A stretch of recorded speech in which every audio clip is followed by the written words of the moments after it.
Ya, ¿ahí me escuchan? Sí, ya.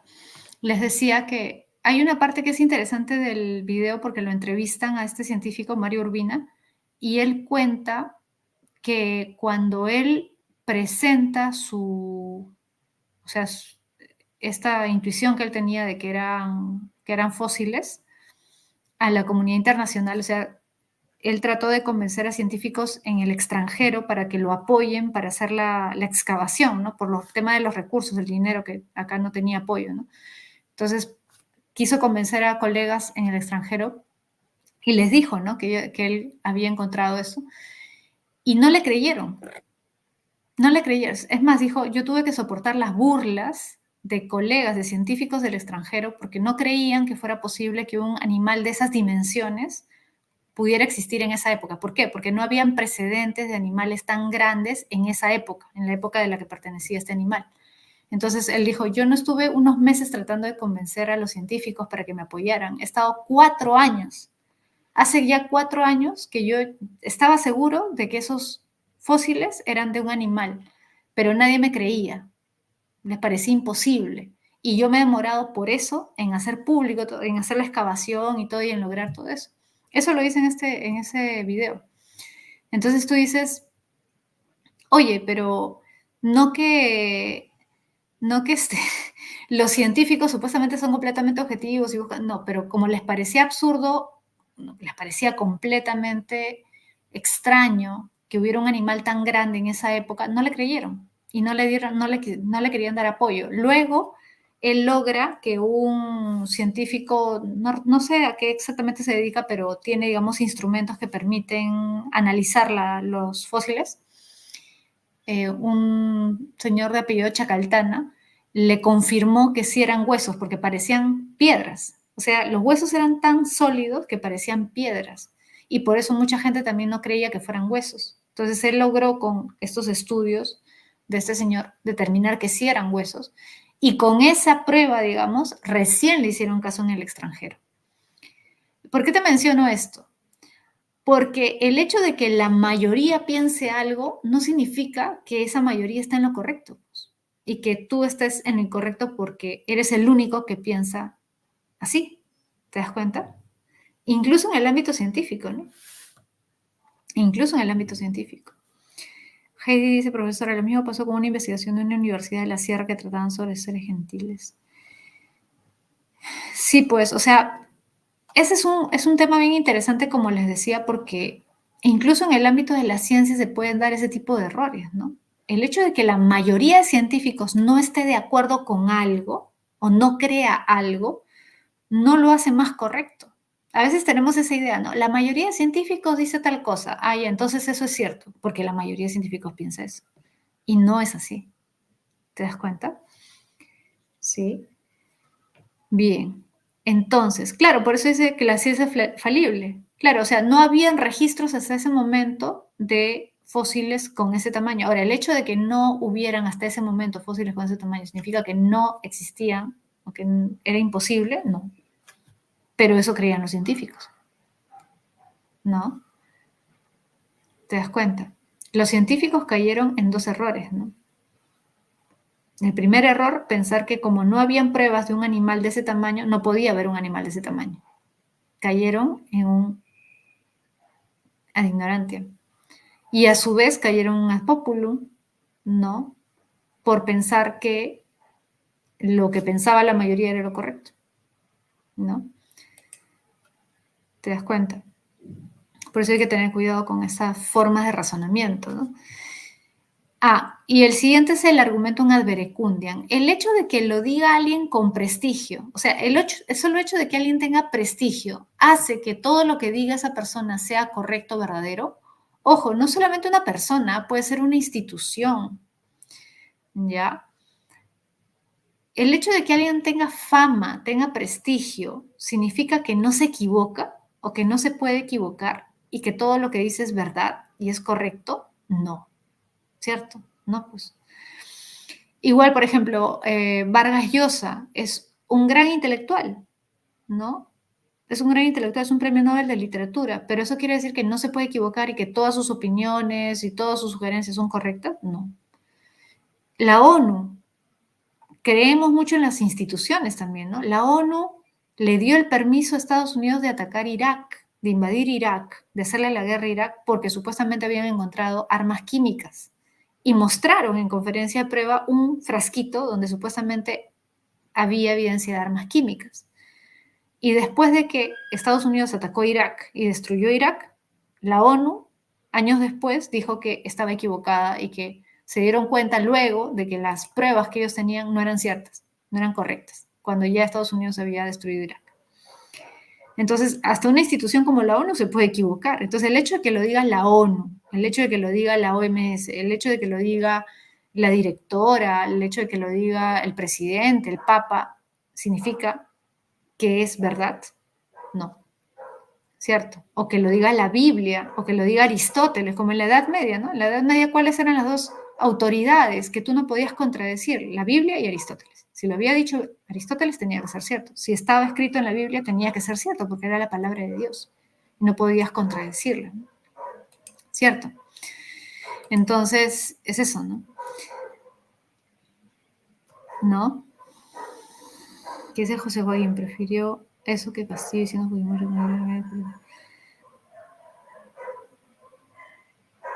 Sí, claro, Vargas Llosa tiene una posición política, ¿no? Puede estar equivocado, ¿no? Pero es consecuente con sus ideales en general. En general, sí. Ya, ahora vamos a ver otras falacias menos conocidas que las que ya vimos, que tú ya las debes conocer, pero son interesantes y algunas de estas han venido en exámenes de admisión.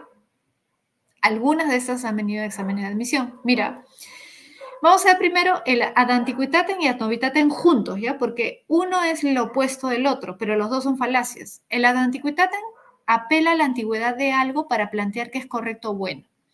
Es decir, como esto tiene mucho tiempo, ¿no?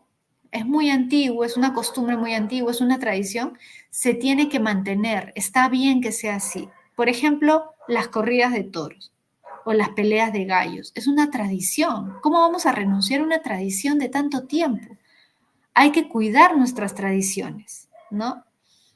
Cierto, claro, tú también podrías decir, bueno, y la tradición de los sacrificios humanos, los antiguos peruanos o los antiguos aztecas o mayas sacrificaban seres humanos, entonces también tendríamos que seguir sacrificando seres humanos porque es una costumbre muy antigua, ¿no? No tiene sentido.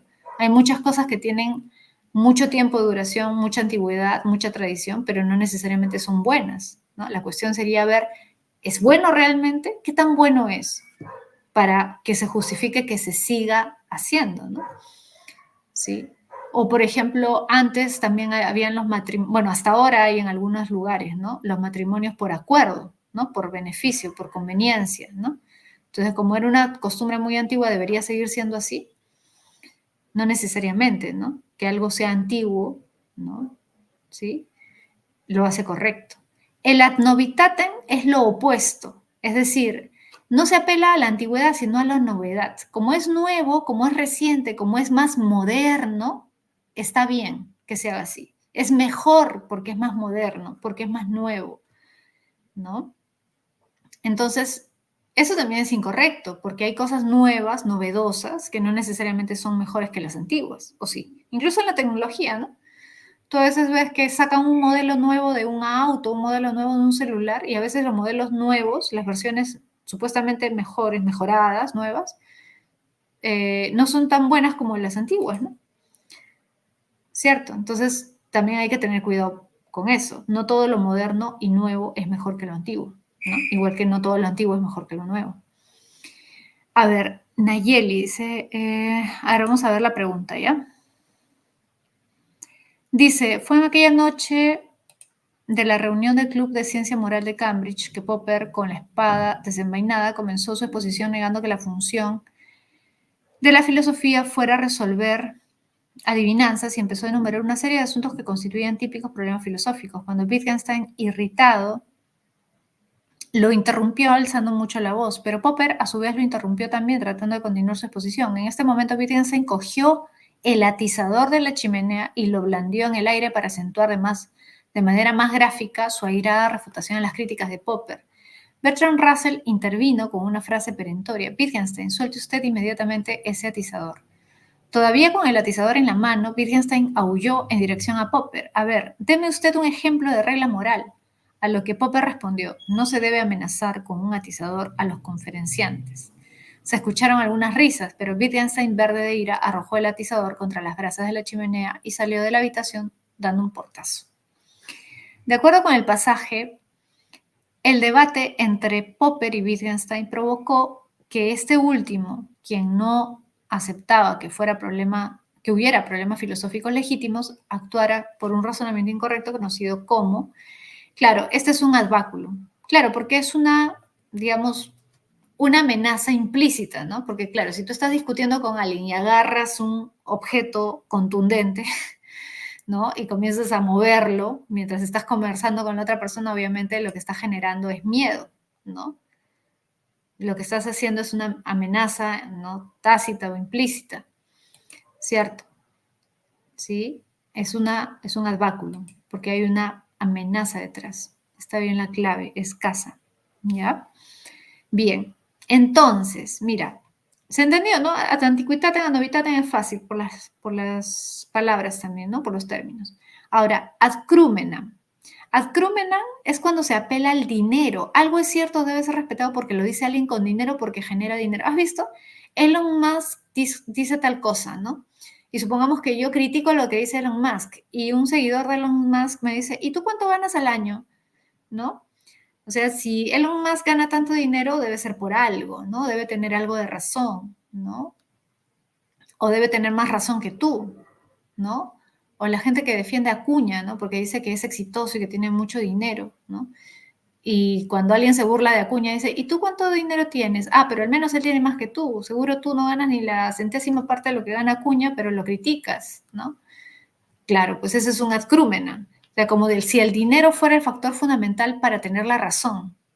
Necesariamente que tienen más dinero tienen la razón, o porque algo genera dinero es mejor. No, no, porque hay muchas cosas ilegales, inmorales que generan dinero. Si yo me agarro al dinero como principal factor para decir que tengo la razón de algo, entonces, ¿de qué estamos hablando, no? ¿Cierto? Bien, ese es el ad crumenam. Siguiente, del espantapájaros o del hombre de paja. La falacia del hombre de paja o espantapájaros, ¿en qué consiste? Mira, lo que hace es distorsionar o ridiculizar la opinión del otro. ¿Sabes por qué se llama hombre de paja? Porque es como que yo distorsiono, así como yo puedo construir un hombre falso de paja, yo agarro tu argumento y lo distorsiono, es decir, lo hago más débil, lo hago con un hombre de paja y me peleo con tu argumento, pero tu argumento debilitado, tu argumento distorsionado. Es decir, realmente no me peleo con tu argumento, sino con una versión débil de tu argumento, una versión distorsionada de tu argumento. ¿Sí? Supongamos que yo digo que no estoy de acuerdo con la pena de muerte, ni siquiera en casos de violación, en ningún caso. Y una persona que sí está a favor de la pena de muerte podría decirme: pero ¿cómo no vas a estar a favor de la pena de muerte? Yo creo que sí debería haber pena de muerte para los casos de violación hacia los niños, por ejemplo, ¿no? Cuando hay violadores de niños. Y yo les digo: no, pero no estoy de acuerdo porque considero que se puede castigar a un inocente y eso es peor, o porque tendríamos que salirnos de la Corte Interamericana de Derechos Humanos y creo que eso puede traer peores consecuencias. Y en vez de decirme: no, yo creo que no por esto, por esto, por esto, en vez de refutar mi argumento, ¿qué hace? Dice: ah, ya, o sea que a ti te parece bien que violen niños. Por ejemplo, ¿no? Claro, tergiversa el argumento, lo distorsiona, lo ridiculiza, lo rebaja. ¿Por qué? Porque haciendo eso es más fácil rebatirte. ¿Te das cuenta? Entonces no se está peleando con tu argumento, no está atacando una versión debilitada de tu argumento. Y yo puedo decirle: no, pero yo no he dicho que está bien que violen niños, yo no estoy a favor de los violadores, porque también te puede decir: ah, o sea que tú estás a favor de los violadores. No, yo no he dicho eso. ¿Te das cuenta? Pero de esa forma, aparentemente gana la discusión. ¿Te das cuenta? Claro, y una persona que no se da cuenta de que es una falacia puede darle la razón a esa persona. ¿Te das cuenta? Ese es un hombre de paja o espantapájaros. Mira, te voy a poner otro ejemplo. Acá tengo una imagen. Este es el antiquitatem, ¿no? que vimos hace un momento, el ad crúmenam, ¿no? Acá en inglés. Entonces, si eres tan inteligente, ¿por qué no eres rico, no? Debes haber visto ese tipo de comentarios en redes, ¿no? Si eres tan inteligente, entonces, ¿por qué no eres millonario, no? ¿Sí? El ad crúmenam.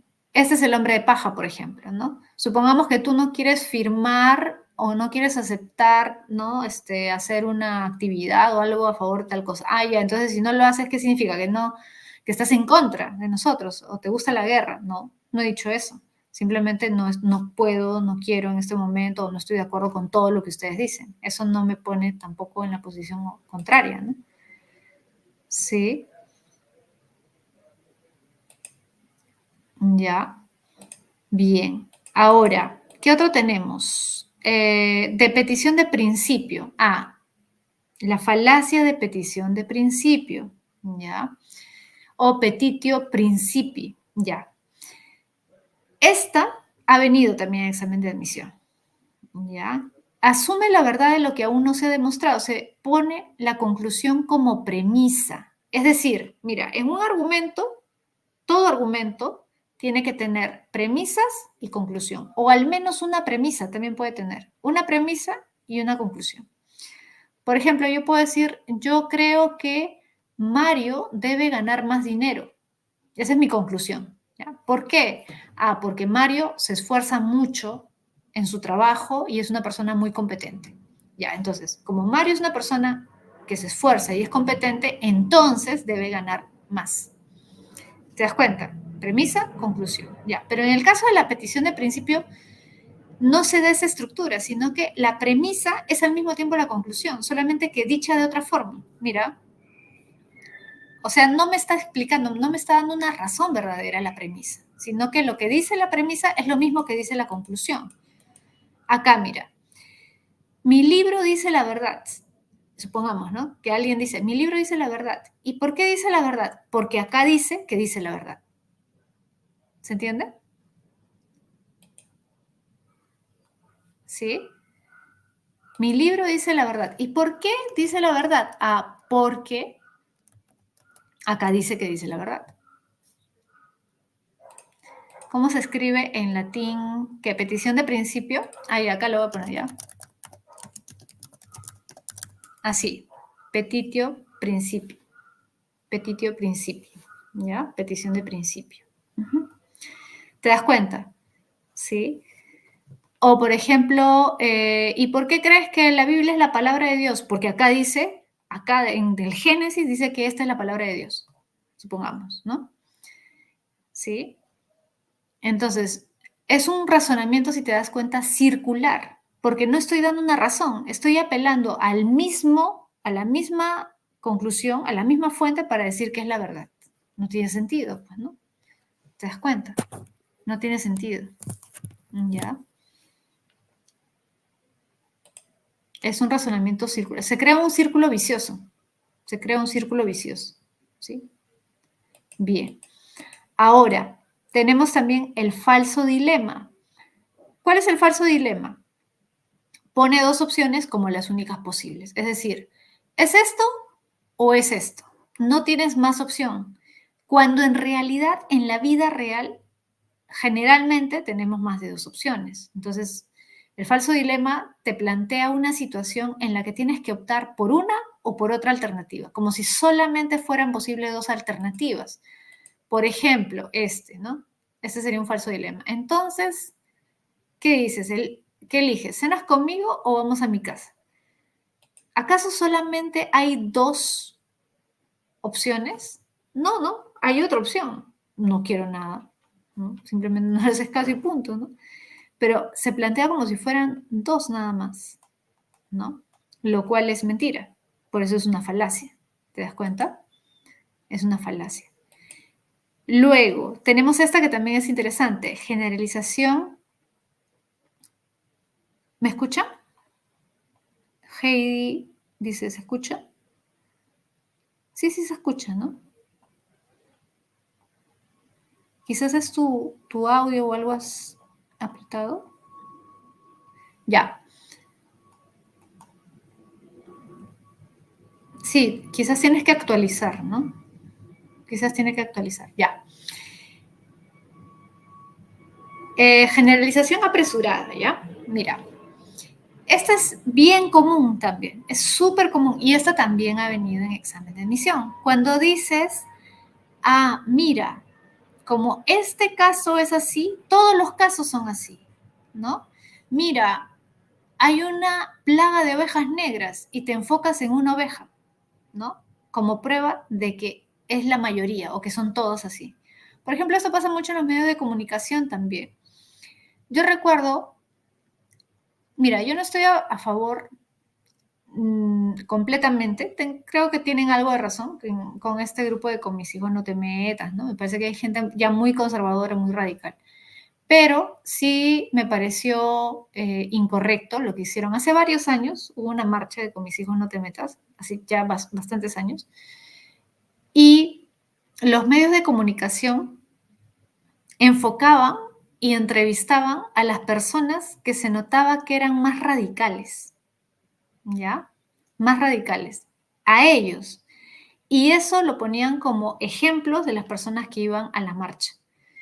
Y no todas las personas que apoyan esa marcha o que tienen esa perspectiva son así de radicales, pero justo a ellos como para mostrar que así son todos, ¿no? Igual en el caso, por ejemplo, de los sanmarquinos, ¿no? Cuando hay alguna protesta, algún reclamo y todo, ¿a quiénes se enfocan? Obviamente, pues a los que están quemando llantas, ¿no? Tomaron la facultad, están encapuchados a ellos. Dicen, ah, todos los sanmarquinos son violentos. Enfocan a 2, 3, 4, 10, 15 y dicen, ah, todos los sanmarquinos son así. Meten a todos en el mismo costal, ¿sí o no? Todos son rojos, todos son de izquierda, todos son revoltosos, ¿no? O qué sé yo, ¿no? Y no es así, o sea, pueden ser 5, 10, 15, pero ¿cuántos estudiantes en la universidad hay? Miles. Enfocas 2, 3 y dices todos, ¿no? Eso es muy común, ¿no? La generalización. Todos los peruanos son así, todos los de la sierra son así, o todos los venezolanos son así, ¿no? Claro, hay mucha gente que tiene ciertos rasgos, pero tú no puedes decir que todos son así, a partir de 1, 2, 3 o 10 personas, ¿no? Que tengan esa característica. A ver, Mariela dice, ¿en qué se diferencia falso dilema de falacia del hombre de paja? Ah, en que la falacia del hombre paja lo que hace es distorsionar el argumento de la persona. Ojo, el argumento de la persona. Repito, por ejemplo, falacia del hombre de paja. Yo digo, no estoy a favor de la pena de muerte en ningún caso, ni siquiera en los casos de violación. Ni siquiera en los casos de violación. Porque creo que eso puede traer más consecuencias negativas, es más negativo que positivo, pueden acusar a un inocente, etc. Y tú, supongamos que no estás de acuerdo con eso, tú si quieres la pena de muerte, me dices, ah, ya, o sea que tú defiendes a los violadores. No. ¿Qué estás haciendo? Estás distorsionando, estás cambiando mi versión. Estás distorsionando mi versión, ¿por qué? Porque si ridiculizas mi versión, si distorsionas mi versión, es más fácil atacar lo que yo digo. O sea, no estás enfrentándote a mi argumento verdadero, sino que estás debilitando mi argumento, distorsionándolo para que sea más fácil refutarlo. En cambio, en el caso del falso dilema, te pone dos opciones como únicas opciones posibles. Vamos a poner otro ejemplo para que quede claro, ¿ya? En el falso dilema, por ejemplo, podría ser lo siguiente. Yo digo, ¿eres de derecha o eres de izquierda? No hay otra opción. Necesariamente no hay otra opción. ¿Tienes que ser sí o sí de derecha o sí de izquierda? No. ¿Sí o no? No necesariamente. El hecho de que no apoyes a Dina significa que eres castillista, o el hecho de que apoyes a Castillo significa que no. No. ¿No? O el hecho de que estés en contra de tal significa que, o, por ejemplo, ¿no? El hecho de que critiques el fujimorismo te hace rojo, como algunos dicen, ¿no? O progre, como algunos dicen de manera peyorativa, no. ¿Sí o no? ¿No? O que no seas de izquierda te vuelve, no sé, pues conservador, ultraconservador, fascista, no. ¿Cierto? Ese es el falso dilema. Cuando pones dos opciones como si fueran las únicas posibles, ¿sí? ¿De derecha o de izquierda? ¿Sí? Ese es el falso dilema. Ya, generalización apresurada, eso ya se entendió, es fácil. Este vino en examen de admisión, no con este ejemplo, pero sí de otra forma. A ver, mira, Escuché la canción Amor del CD llamado Azul y es bella. Estoy segura que todo el CD debe serlo. Es decir, a partir de un componente, digo que todo el conjunto, ¿no? O mejor dicho, así como ese componente es, el todo debe ser igual que el componente. Se parece a generalización apresurada, se parece, pero en este caso son como suma de individuos. Mira, generalización apresurada son suma de individuos, independientes unos de otros, de alguna manera. Pero acá no son individuos, sino que es la parte y el todo.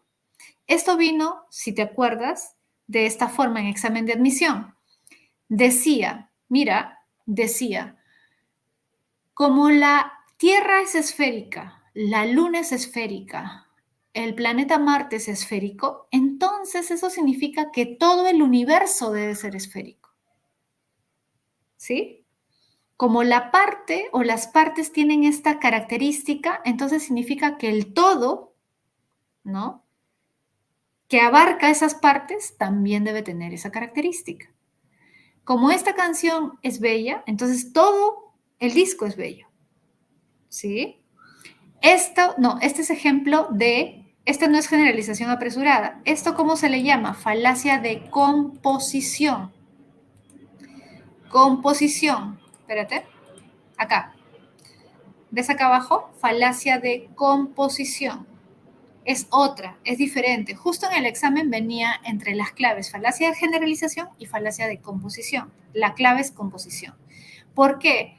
Porque transfieres propiedades de los elementos a un conjunto. ¿Sí? Transfiere las propiedades de los elementos de un conjunto al todo.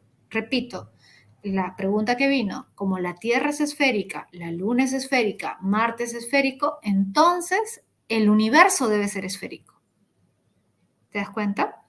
Como los elementos que componen el universo son esféricos, entonces el universo, que es el todo, debe ser esférico. Repito, mira el ejemplo de acá. Como esta canción es bella, y esta canción es un componente del CD, es uno de los, ¿no? De las partes del CD, entonces el CD en su conjunto también debe ser. ¿Necesariamente es así? No. Otro ejemplo, esa es composición. Otro ejemplo de composición, como el timón de este carro es de madera, el asiento de este carro es de madera y el chasis de este carro es de madera, todo el carro es de madera. ¿Correcto o incorrecto? El hecho de que 3 o 4 partes del carro sean de madera, ¿significa que todo el carro es de madera? No necesariamente. No necesariamente. Esa es composición, ¿te das cuenta? Porque se está hablando de los componentes. Es como que la característica de los componentes se transfieren al todo, que es un conjunto, ¿no? ¿Te das cuenta? Pero son conjuntos diferentes. En cambio, en el caso de generalización son individuos. Individuos. ¿Sí? Individuos. ¿Te das cuenta que es diferente? Se parecen, claro, pero por eso es que pusieron en examen de admisión. Muchos cayeron y pusieron generalización anticipada. No es igual. Voy a retroceder para que te des cuenta de nuevo. Generalización apresurada. Tomas un individuo, 2 individuos o 3 individuos y dices, todo el conjunto de individuos son iguales. El conjunto de individuos son individuos. Claro, tú puedes verlo como parte y todo, pero no es parte componente en el sentido de que en el caso de CD son cada uno, o sea, el CD es todo un total y el CD es parte necesaria de ese CD. O sea, no hay forma de cambiarlo. Mira, acá te voy a poner la teoría para que te des cuenta. Falacia de generalización anticipada o apresurada. Se generaliza a partir de algunos casos individuales. Parto de 1, 2, 3 casos individuales y digo, ya, todos los individuos son así. En este caso digo, transfiere las propiedades de los elementos de un conjunto a un todo. Un todo. Elemento de un conjunto, canción. Todo, CD. Todo, CD. En el otro caso que te puse, ¿no? Que vino en examen de admisión, la Tierra es esférica, la Luna es esférica, Marte es esférico, entonces todo el universo es esférico. Ojo, no estoy diciendo todos los planetas son esféricos, fíjate, estoy diciendo todo el universo es esférico. ¿Te das cuenta? Todo el universo es esférico. ¿Sí? Falacia de composición. ¿Sí? Hay sutilezas, no es tan fácil, ¿no? Pero si te pones más detallista te das cuenta de que sí hay diferencia, no es igual. Y falacia de la causa falsa. Falacia de la causa falsa. Cuando considero que un hecho es la causa del otro porque uno se da antes que el otro. Es decir, hay dos eventos y yo conecto y creo que tienen conexión y por lo tanto digo que uno es la causa del otro. Por ejemplo, canta el gallo y después de que canta el gallo sale el sol. Entonces digo, ya, entonces el sol ha salido porque el gallo ha cantado. El gallo es la causa de que salga el sol. ¿El sol sale porque el gallo canta? No, no. Pareciera que hay conexión, pareciera que hay conexión, ¿no? Lo primero canta el gallo y luego sale el sol. Entonces, sale el sol porque el gallo canta, el canto del gallo es la causa, la razón de que salga el sol. Te voy a poner otro, ¿ya? Te voy a poner otro. A ver. Eso también quizás te ha pasado alguna vez. A ver. Imaginemos que tú estás en tu casa y hay un partido, ¿ya? Hay un partido de la selección. Y tú vas a ver en tu sala, casi nunca vas, ¿no? Te sientas a ver ahí el partido. Y justo Perú pierde, ¿no? Y ya 2 o 3 veces ha pasado lo mismo, que tú que casi nunca ves, te sientas a ver y pierde. Y tu papá te mira, tu mamá te mira, o tu hermano, y te dice, oye, siempre que tú ves el partido, la selección pierde. Entonces es tu culpa. Es tu culpa de que la selección pierda, ¿no? ¿Se entiende? Tú eres la causa. Como pasa que tú ves y luego pierde la selección, tú eres la causa de que pierda. ¿Es una coincidencia? ¿Puede ser una coincidencia o no? Sí. ¿Sí? Claro. O es como, supongamos, ya, yo uso el color verde y cada vez que uso el color verde me pongo una camiseta verde, me pongo un short verde, me pongo un pantalón verde, una cartera verde. Siempre que tengo algo verde, la selección pierde. Ya, entonces la causa de que la selección pierda es que yo use algo verde. No, no. ¿Te das cuenta? Uno no es causa del otro. Claro, nuestra mente hace la conexión y dice, esto tiene que ser la causa. Entonces de ahí se crean, ¿qué cosa? Se crean estas supersticiones muchas veces, ¿no? Ocurre una cosa y luego ocurre otra. Por ejemplo, la sal, ¿no? Se cae la sal. Y luego de que se cae la sal, se tropieza tu mamá. Dices, no, la culpa la tiene la sal, ¿no? Que la sal se me haya caído es lo que me ha causado que yo me haya tropezado, ¿cierto? Y no tiene nada que ver, ¿cierto? Entonces, esa es la causa falsa. Cuando conectamos dos hechos y a uno le atribuimos la causa de ser, ¿no?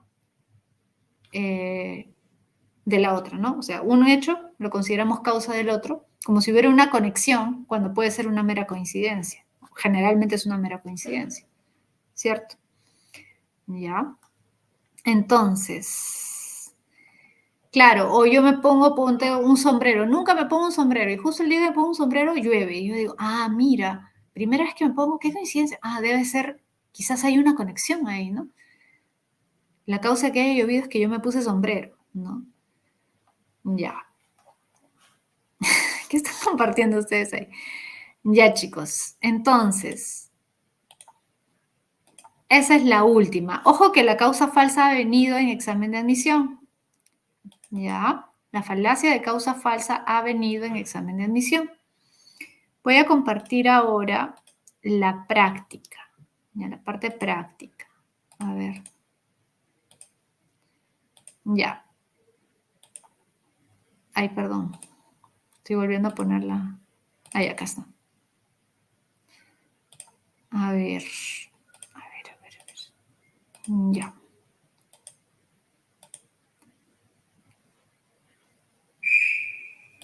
Ariana, disculpe, ¿explicó falacia naturalista? Ya, no explicó falacia naturalista. Ya, vamos a aprovechar, ¿ya? A ver, la falacia naturalista es la siguiente. Sí, es una buena pregunta. A ver, voy a poner mi cámara un ratito para explicarles, ¿ya? Mira, para que sea más didáctico, ¿ya? Porque a veces puede ser un poco difícil de entender. Mira, la falacia naturalista tiene que ver con lo siguiente. Es una falacia que se estudia en ética, porque en ética hay que saber diferenciar una cosa, ¿no? La ética estudia lo que debe ser, ojo, lo que debe ser, cómo deben ser las cosas. Por ejemplo, yo debo ser solidaria, ¿no? Debemos ser solidarios, debemos ser honestos, debemos ser, eh, no sé, justos, ¿no? La ética nos dice cómo debemos ser, cómo debemos comportarnos, ¿cierto? Cómo debemos actuar, cómo debemos relacionarnos con los otros. Ahora, una cosa es cómo deben ser las cosas, que es lo que estudia la ética, y otra cosa es cómo son las cosas, ¿o no? Por ejemplo, ¿tú has escuchado esto de que el hombre es egoísta por naturaleza? Hay mucha gente que parte de esa idea, ¿no? Cierto, el hombre es egoísta por naturaleza, ya. Mira, si el hombre es egoísta por naturaleza y yo creo que lo natural es lo bueno, alguien tendría que decir, bueno, si el hombre es egoísta por naturaleza, entonces no tiene nada de malo que el hombre sea egoísta, ¿o no? El hombre es cruel por naturaleza, entonces si el hombre es cruel por naturaleza, ¿qué de malo tiene que el hombre sea cruel? Deberíamos permitir que los hombres sean crueles porque es su naturaleza. Nos, te voy a poner otro ejemplo para que te des cuenta que no hay coherencia, pero cómo pensamos que sí tiene coherencia cuando lo abordamos desde otro punto de vista. Por ejemplo, mira, a ver, ¿tú has escuchado esto de que el hombre es polígamo por naturaleza? ¿No? Que hay una serie de estudios que dicen que el hombre es polígamo ya. Una cosa es la naturaleza. Supongamos que es cierto, ya que el hombre es polígamo por naturaleza. ¿Eso significa que el hombre tiene que ser polígamo porque así está en su naturaleza? ¿Que está bien que sea polígamo? No. ¿Por qué? Porque una cosa es, ¿no? Lo que es y otra cosa es lo que debe ser. Una cosa es el ser y otra cosa es el deber ser. ¿Se entiende? Que el hombre sea cruel no significa que tenga que ser cruel y que está bien que sea cruel. Que el hombre sea polígamo por naturaleza no quiere decir que lo mejor es que sea polígamo por naturaleza y que deba ser así. ¿Se entiende? Entonces, hay que distinguir esas dos cosas. Una cosa es lo que es y otra cosa es lo que debe ser. El problema se da cuando creemos que está bien que seamos como nuestra naturaleza es, por decirlo así. Entonces, te voy a poner un ejemplo. Hay personas, tú debes haber escuchado, ¿no? Que dicen, la homosexualidad es mala porque en la naturaleza hay macho y hembra. En todas las especies hay macho y hembra.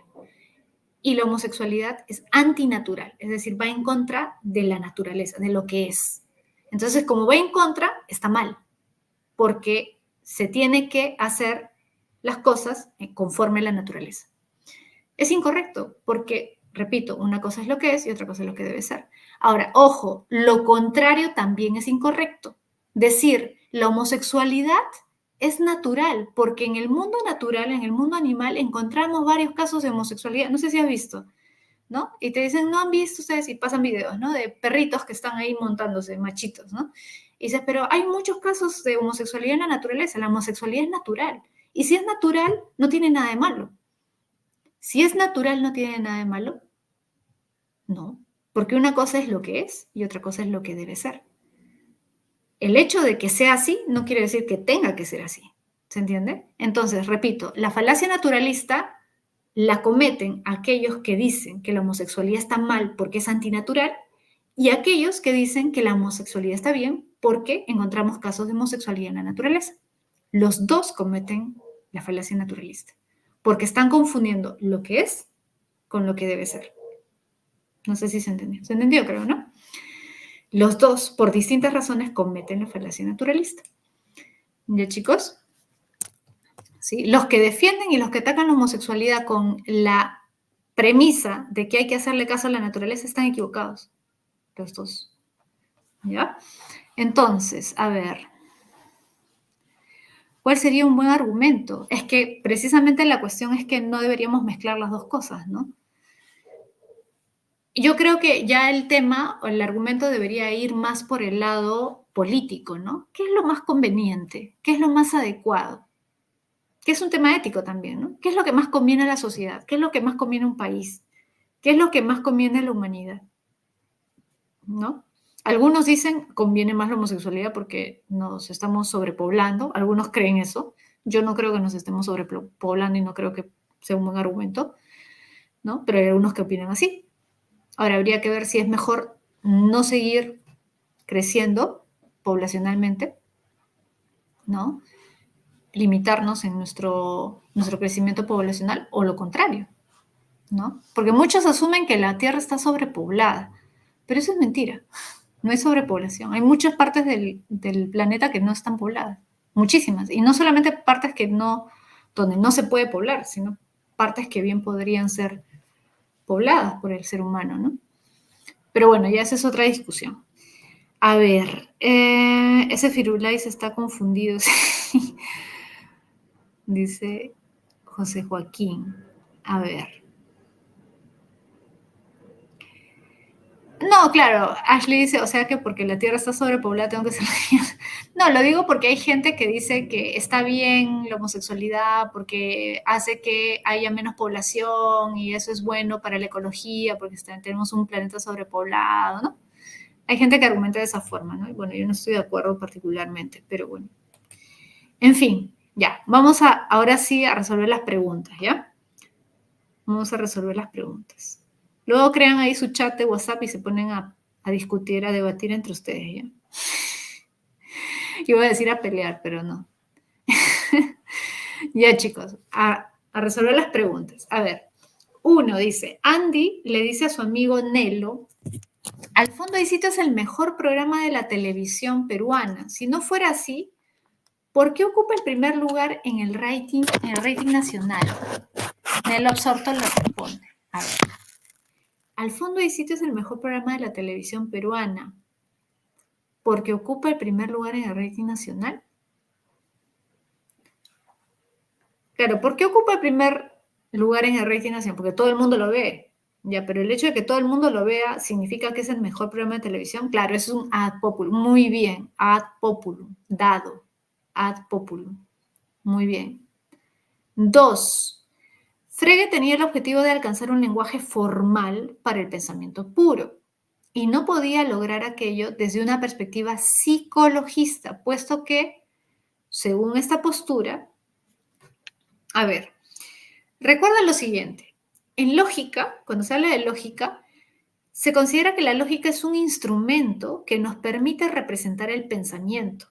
¿Ya? La lógica es un instrumento que se relaciona con el lenguaje, ¿no? Que es un tipo de lenguaje que permite expresar el pensamiento puro, dice acá. Fíjate, pensamiento puro.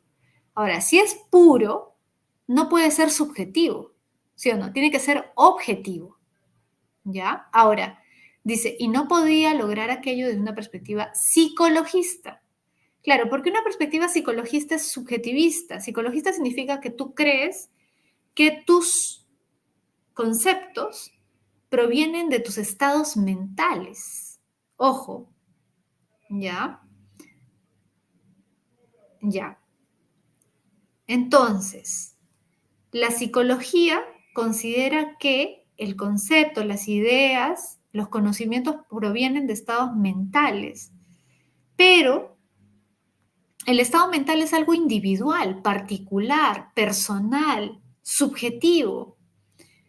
Y si yo quiero crear un lenguaje formal para un pensamiento puro, lo que estoy buscando es algo parecido a la matemática, ¿o no? Y la matemática puede ser personal o particular. La lógica es parecida a la matemática, ¿sí o no? Porque busca entender la estructura y la forma del pensamiento. La matemática es universal, la lógica también tiene que ser universal. Entonces no se puede basar en la psicología, porque la psicología busca comprender al individuo, ¿sí o no? Entonces, ¿cuál sería la clave?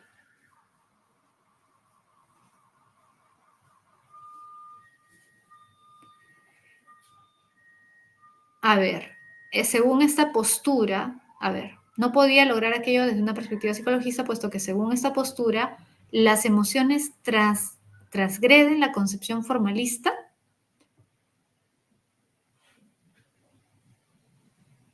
Transgreden la concepción formalista. ¿Eso es lo que plantea la perspectiva psicologista? No. La teoría psicologista, o la perspectiva psicologista, perdón,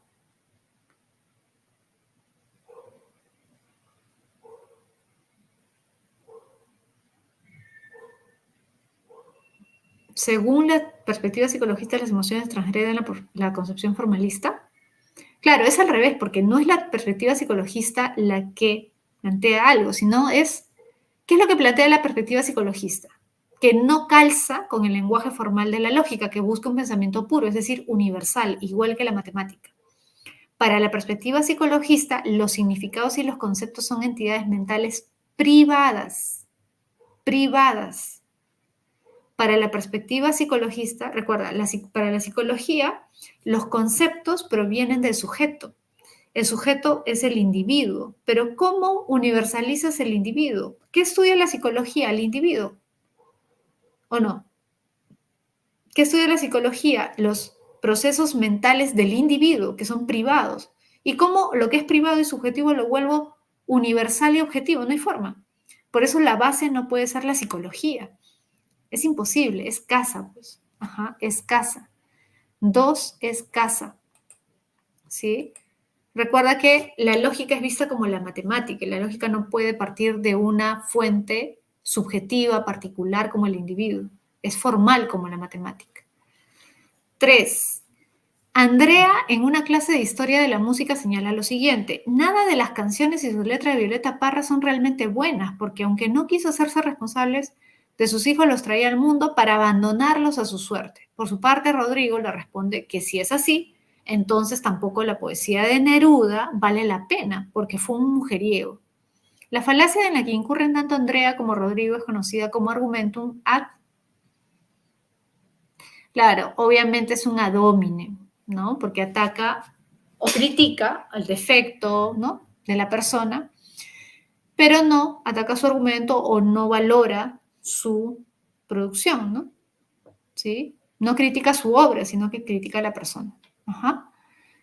Tres, árbol. Cuatro, Quine en una de sus clases planteó lo siguiente: consideremos y analicemos el enunciado. Esta oración es falsa. Luego siguió explicando. Fíjate, ¿eh? Esta oración es falsa. Luego siguió explicando. Si suponemos que esta afirmación es verdadera, ¿sí? O sea, que la oración es falsa, entonces lo que dice es verdadero.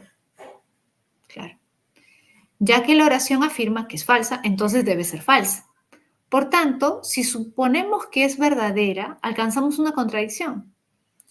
Pero si suponemos que la oración es falsa, entonces lo que afirma debe ser falso, ya que afirma que la oración es falsa. Entonces la oración debe ser verdadera. De nuevo, si suponemos que es falsa, alcanzamos una contradicción. Podemos deducir que Quine aborda el tema de... Pero es fácil, no se mareen. A ver, ¿qué está pasando? Dice, esta oración es falsa. Si asumimos que la oración dice la verdad, es decir, que es falsa, entonces es verdad. Entonces no es falsa. Claro, parece trabalenguas. ¿Qué es eso? A ver, ¿cómo se llama a una afirmación que se autocontradice, que no hay solución, que no se puede afirmar ni su verdad ni su falsedad?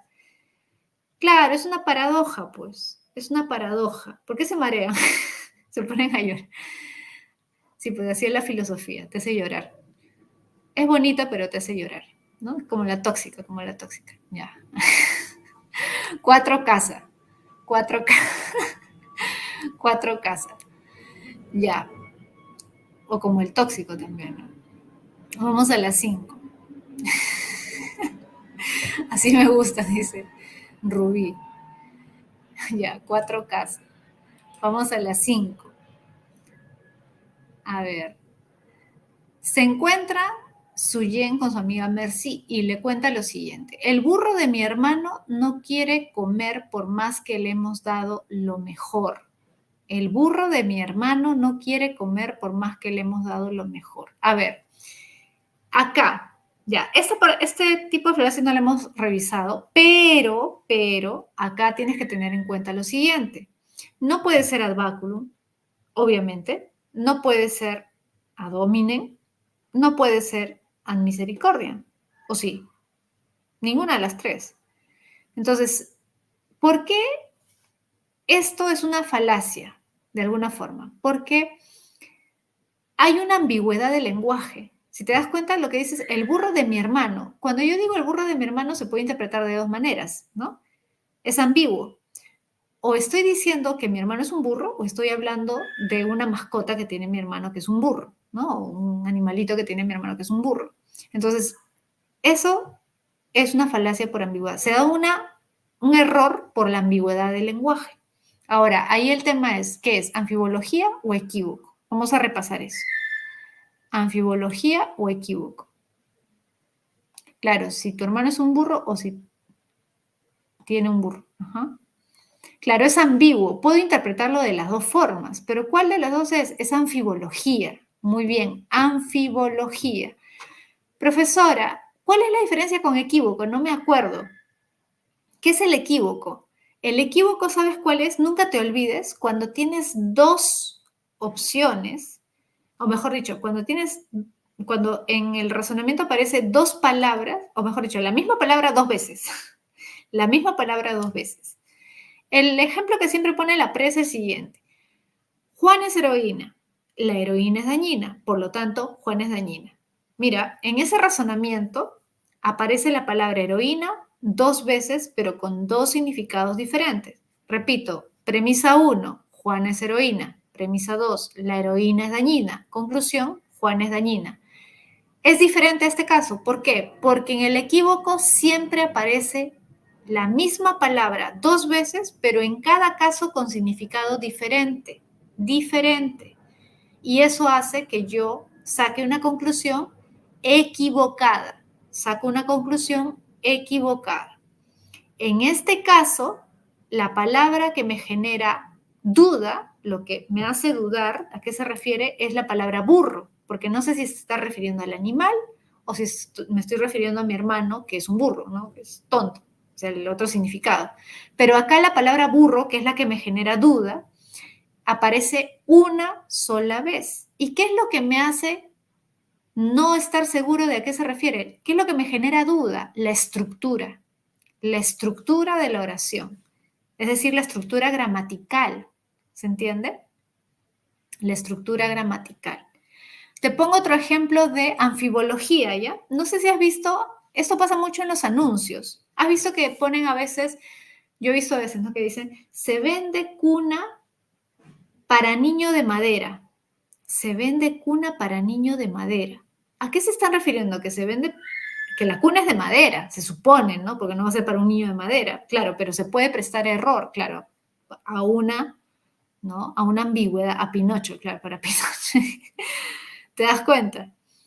Sí. Una vez también vi que decía, se vende silla de ruedas para anciano de Estados Unidos. Se vende silla de ruedas para anciano de Estados Unidos. Y tú decías, ya, ¿la silla de ruedas es de Estados Unidos o solamente para ancianos de Estados Unidos? ¿Qué es lo que está mal? ¿Qué es lo que hace que yo no entienda bien el mensaje? La estructura. Está mal escrito, o sea, está mal organizada la estructura de la oración. ¿Se entiende? Sí, sí, claro. Alquilo casa con baño a 10 cuadras de la plaza. También, ¿no? Alquilo casa con baño a 10 cuadras de la plaza. También, claro, puede confundir, ¿no? Ajá. A ver, dice Rubí, yo leí El perro de Taillon supera a la gata de Taylor Swift. Claro, también se puede prestar error, ¿no? Sí, pues.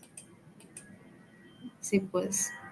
O la cotorra de mi suegra no para de hablar, ¿no? La cotorra de mi suegra no para de hablar. Eso también lo he escuchado varias veces, ¿no? Ya, ese tipo de errores, ¿por qué se dan? Por ambigüedad del lenguaje, por la estructura gramatical. Acuérdate, cuando la estructura gramatical es incorrecta es anfibología. Ya, mira, ¿sabes cómo te lo puedes memorizar más fácil, ya? Piensa, gramática, estructura gramatical, gramática. Anfibología, ¿tiene una G o no? Ya, si tiene una G es gramática. Si no tiene G, equívoco, no es gramática. O sea, no es la estructura gramatical. Bueno, es lo que se me ocurre.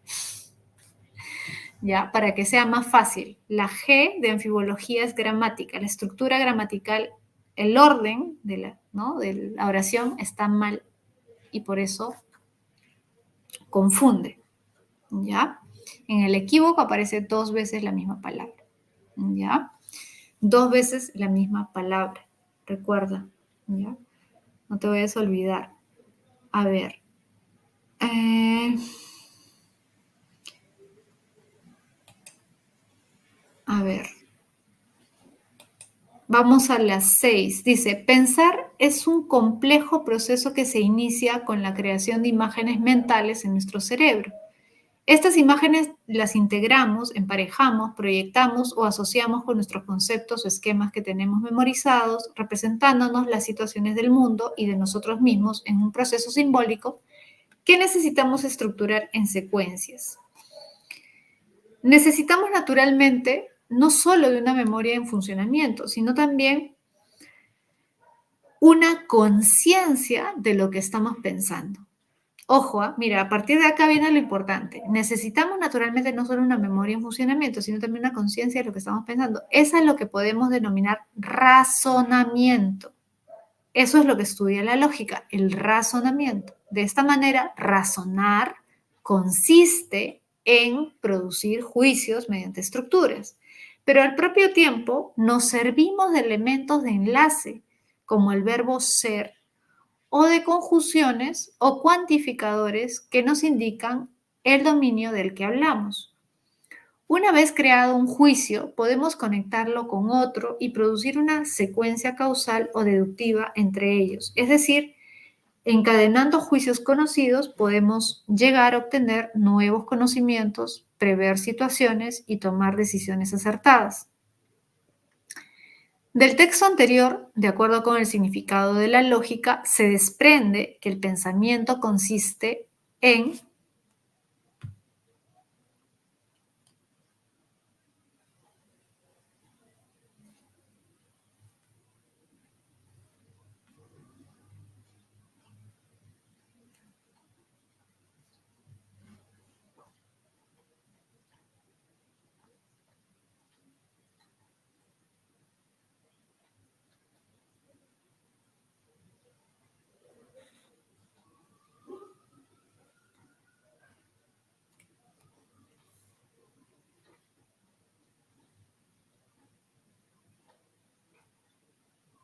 casa, ¿no? ¿Todos de acuerdo?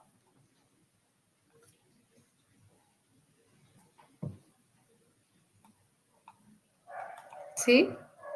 Ya, todos de acuerdo. Casa, muy bien. Casa, componer, relacionar y asociar juicios respetando estructuras. Ujú. Ya, perfecto. Claro, porque se está hablando desde el punto de vista lógico, ¿no? 7. Luis compara la lógica con una lengua natural como el español y descubre que aquella también tiene semántica y sintaxis, al igual que la lengua española. Luis señala que la dimensión sintáctica es más relevante en el ámbito de la lógica. Claro, ¿recuerda esta diferencia entre verdad y validez? La verdad se refiere al contenido, por lo tanto, tiene un carácter semántico, porque la semántica hace referencia al significado, ¿sí o no? Pero la lógica no estudia el significado de las oraciones, porque la lógica solamente le importa la validez, que es la estructura, la forma, ¿cierto? ¿Sí? Entonces,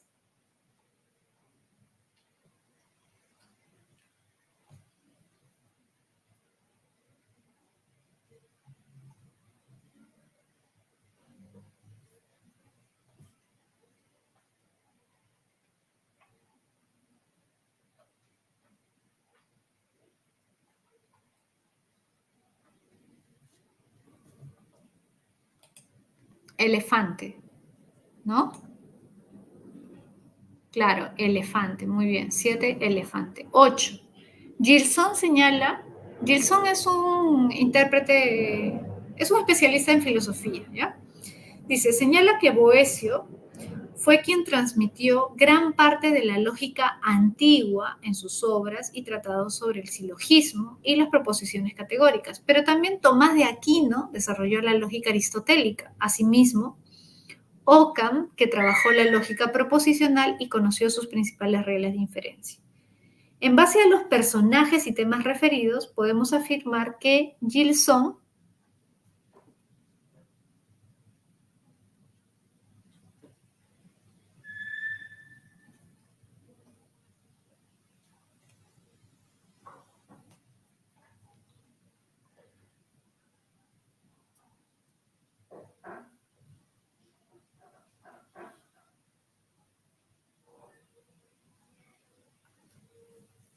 A ver, ¿a qué hace referencia?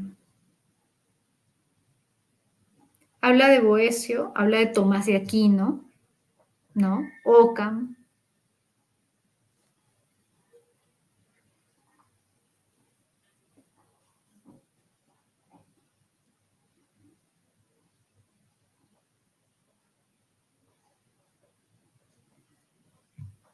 A ver, Barco, explica el origen y desarrollo del silogismo. No, no es Barco. Es Elefante. Analiza los aportes de la lógica medieval.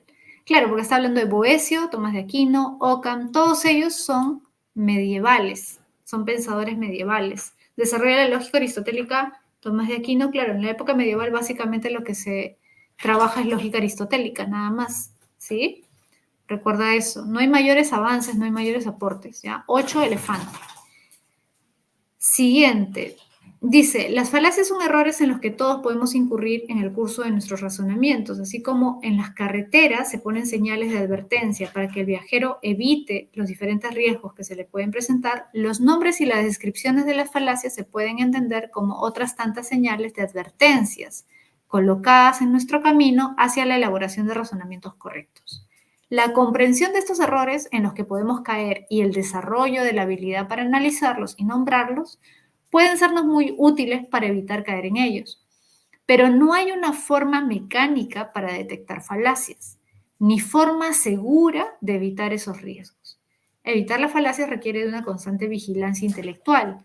Debemos estar conscientes de las muchas diferentes formas en las cuales las falacias pueden presentarse.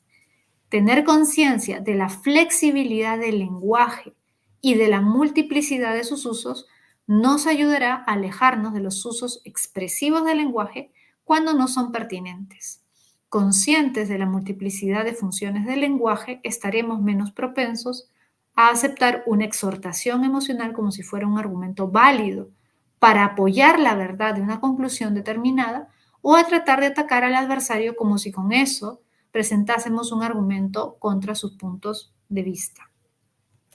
Entonces, a ver, del texto se desprende la idea de que, a ver, ¿qué idea se desprende del texto?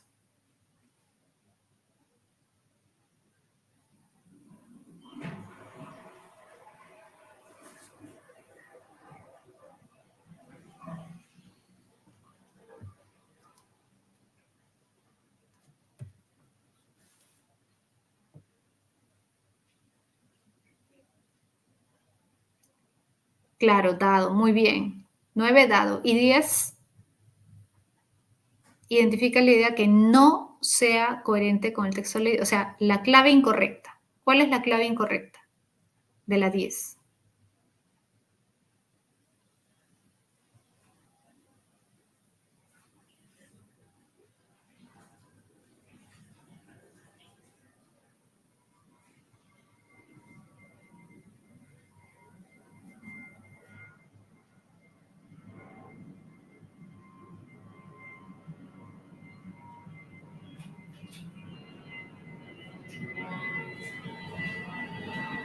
9, 9 estado y 10.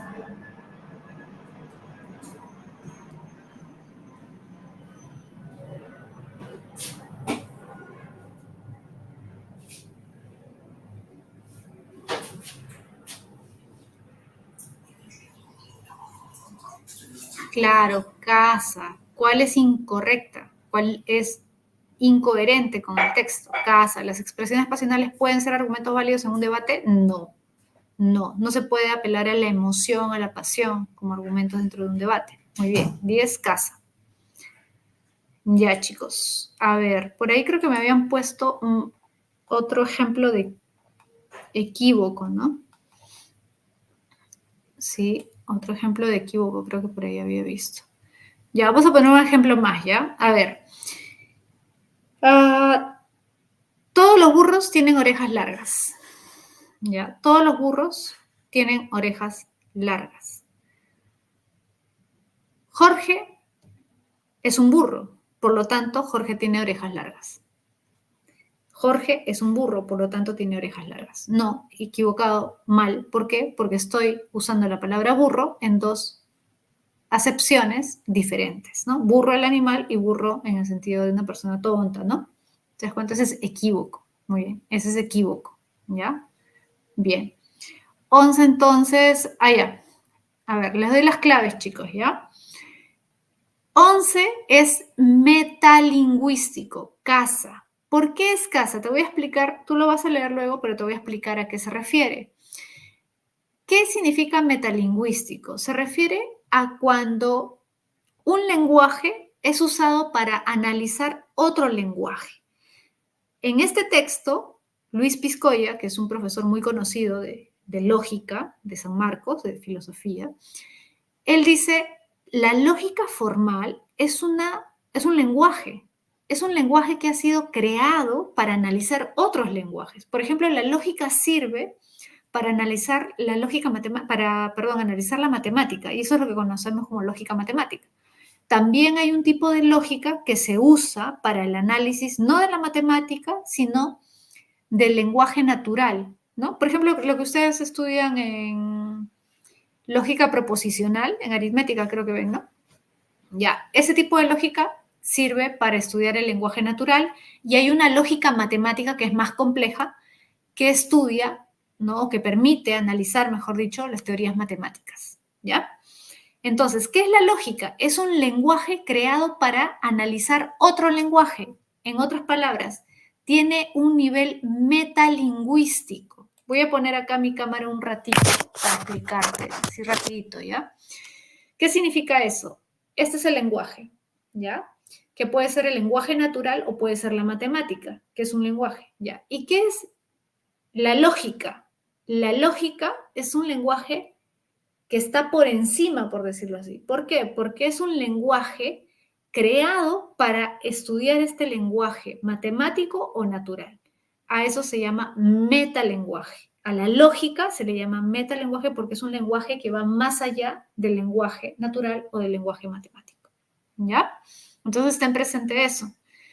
La lógica es un metalenguaje, por eso se habla de un carácter metalingüístico. ¿Ya, chicos? Ya, les voy a dar las claves de las siguientes. Entonces, 11 casa. 12 está súper fácil. A ver, ustedes mismos, al ojo. La NASA dice que el mundo se destruirá con una pandemia, mamá. Hay que creerles, pues son la NASA. Fácil. Se está refiriendo a la autoridad, ¿no? Como lo dice una autoridad, tiene que ser cierto. Claro, adverecundiam, adverecundiam. 13, 12 árbol, 13.